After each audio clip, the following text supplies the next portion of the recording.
o'clock, and it's time for the Pastor's Chat. Father Rob Arsenault, coming from Annunciation of the Lord here in Ottawa, Canada, just finished our finance meeting. So we're just getting together to talk about a few things. It's kind of nice. We're it's good stewardship and everything, so good appreciation for people on my team. They've been with me a long time. I think we're at the start kind of scheduling that and thinking about that, but certainly good to have them and just take a look. Yeah, we're doing okay. So that's all good news.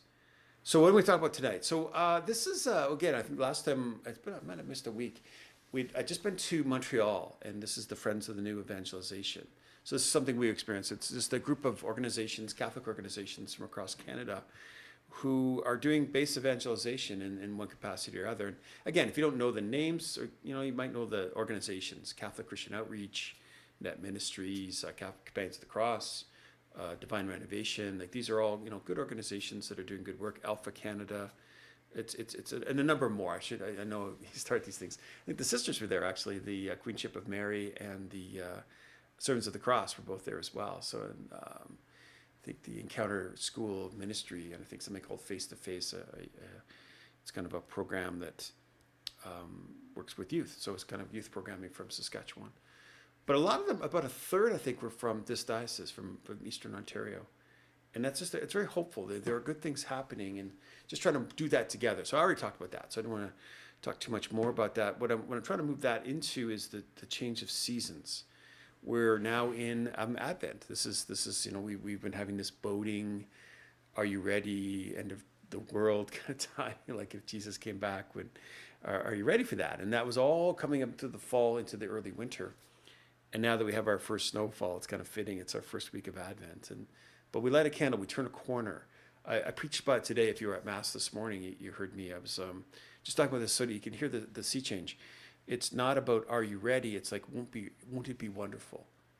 Like this banquet that Christ has prepared for us, and how wonderful it will be, and the promises of God, and this is this notion of what we're doing now is we're week by week we're getting ready to receive Christ into the world.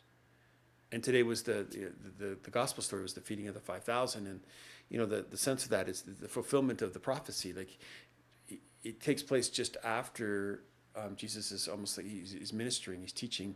The blind see, the deaf hear, the mute speak, and the poor have the good news preached to them. And that was all part of Isaiah, which was how you will know the Messiah is the Messiah, that these things would happen. And then the feeding of the 5,000 is the foreshadowing, of course, of the Eucharist. And that's going to come with the Paschal mystery, the Easter time. It's an interesting saying. It goes back to something that I think it was Fulton Sheen had said, that the shadow of the cross falls on the creche, that even in the celebration of Christmas and Christ coming into the world cannot be disconnected from Easter and the passion, death, and resurrection of Jesus. But this is all kind of tied in now. And this is what we're looking forward to as we move closer to that season. So it's all great stuff.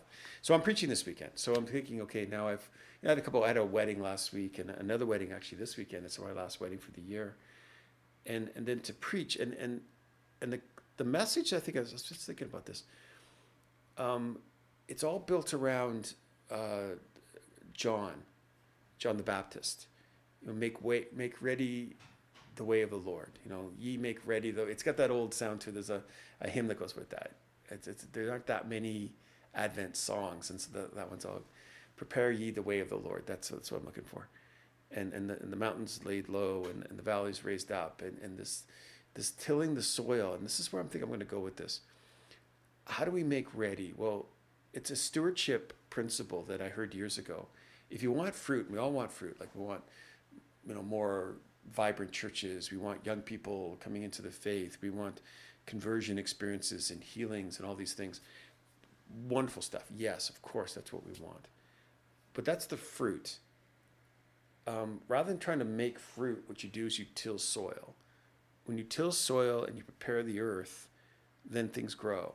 And things that are growing will produce. And the production then is, of course, the fruit of that.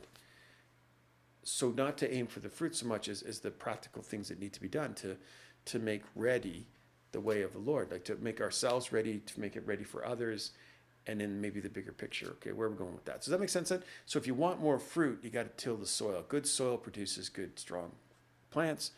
good plants produce good fruit, and that's all part of the principle. So what we're going to do with that is three things.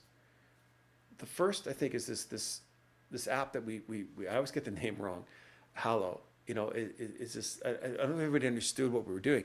What we were connected with is an application. It's something that would be on your phone or on your iPad or your computer, and it allows you to link into a particular, it could be for whatever, for sports, or it could be for news, or it could be for your favorite team. But it's a prayer station. It's like it's huge. It's one of the biggest in the world. It's millions and millions of people who use this. And it's the Rosary, and it's Michael Schmidt who does the Catechism in a year, and he also does I think the Bible in a year, and so it's all these kind of different things. And what it allows us to do is to put people in smaller groups. So we actually purchased this as a parish, so we've got about 130 people now in our parish that are linked on to Hallow, and it's limitless. So you could do like all of our parish, and even as a promotion, even family members or people that like it's a really simple thing you do. You just get the app, and then you find us, or kind of locate us on the app. It'll do that for you. We're the only Annunciation of the Lord, and then you can start to get this for essentially for free. It's very minimal. It was costing like about $1 a parishioner, so it wasn't very much. So, and for 6 months, and then you can kind of experience all these things. Now, it almost feels a little counterintuitive for me. Like I find people probably spend too much time on social media. Why are we promoting more? Well, because this is good, call it Catholic stuff. Like this is, prayer things that are good. It's like private spaces of encounter. And then we can tailor it to our own particular parish, where you're not just talking with people you don't know, but it's actually with Knights of Columbus could have a section. CWL can have their own little group. Maybe we could have one for people who want to study the Bible more. We could have another little group for people who want to learn more about Mary. Those are all applications that are part of this, and information on that. So that's us preparing ourselves. That's one. Two is, I think, preparing for other people. And this is we did this last year. I think we asked for volunteers to really make our Christmas experience as positive as we can. Obviously for ourselves, as the Catholics in the community that are celebrating. But also, we also get guests. Now, guests can come in many forms. Sometimes it could be somebody who's, a family member, right, who comes to church that doesn't always come here. They're traveling. Maybe people make a special effort to come. Maybe it's, again, we've been getting this, where people just feel moved to come in and kind of check us out. So how they get through the doors, I don't know. But there's always that surge. Like we have those 3 Christmas Eve masses. And that they would be pretty full, and then Christmas Day as well. And we want to have those really positive experiences. So again, the priest will do our part, and the music ministry will do their part, and the ushers and the hospitality and the parking and all those things we need to do to try to make that as positive as possible. So 1, the Hallow app, prepare ourselves. 2, volunteering and getting maybe more involved at trying to host other people, so prepare their way. And then 3 would be, I think, around the idea of this new vision statement that the Archdiocese is getting ready to reveal. Now, I've been part of that for almost a year now. We've been gathering together and trying to hammer out the sort of notion of what do we want to do as a diocese? Like, what's our vision for the church for the next 20 years or so? Say here, the local church here in the Archdiocese of Ottawa, Cornwall. And it's not really shocking or surprising because, again, I think as a parish, we've been kind of pioneering this in a certain way of try to do outreach well, just the primacy of evangelization. So going out, going deeper, and again, this is what we talked about with, faith and prayer, and unifying, trying to be connected and unified in what we do and how we do it. So the new vision statement, it's going to have we're going to be moving it out. We're going to have a chance to do it here. I've been putting on these parish kind of little mini retreats kind of to talk more about it. And I think we'll do one for our parish. Makes sense that I almost like pioneer it here a little bit. But I'm a little excited about this because for the first time, I think in almost 30 years as a priest, there actually is a mission statement. There actually is something that we're kind of defining as a priority for how we're going to operate. It's not going to solve all the problems, but it gives you a fairly quick checklist and say, well, okay, is it mission orientated? Is it Christocentric? Is it rooted in a relationship with Jesus Christ? And is it unifying? Is it bringing people together? Does it have a lot of common centralist kind of approach to how we're doing things? If it has those three things, then it's pretty close to what other people are doing. It doesn't have to be exactly the same, but it should be uniting then in what it's achieving. So that's all good news.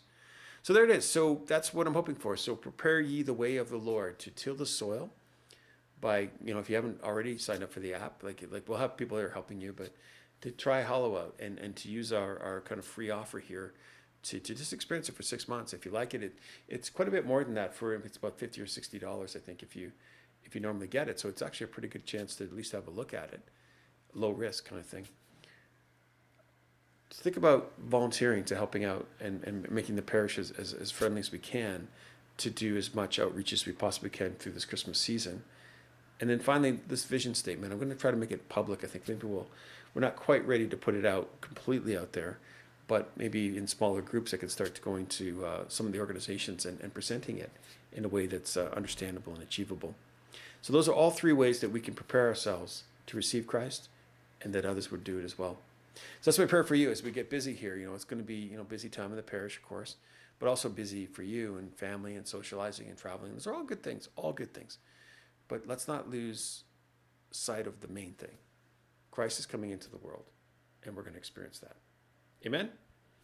Good Lord, watch over, guide, and protect you. May the saints and angels intercede for you, and our Blessed Mother wrap you in the mantle for peace. May God keep